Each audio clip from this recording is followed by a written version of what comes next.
మూకుడు అయితే చాలా బాగుందండి. ఖచ్చితంగా మీకు కనుక ఎక్కడైనా కనపడితే కొనుక్కొచ్చుకోండి. ఉల్లిపాయ ముక్కలు వేగిపోయినాయండి. ఇప్పుడు ఈ బీట్రూట్ ముక్కలు, మనం ఉడకబెట్టుకున్న బీట్రూట్ ముక్కలు ఉన్నాయి కదా, అవి వేసేసుకుందాం.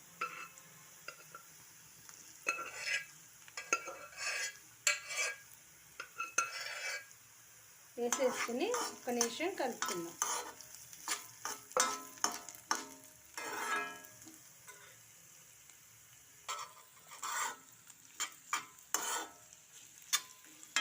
చూసారా, బీట్రూట్ కూడా ఒక్క నిమిషం వేసేసి వేయించేసుకున్నాను. ఇప్పుడు ఏం చేద్దామంటే, పెసరపప్పు ఉన్నాయి కదా, పెసరపప్పు నానబెట్టుకున్నాం కదా మనం ముందే, ఈ పెసరపప్పు కూడా ఇందులో వేసేసుకుందాం.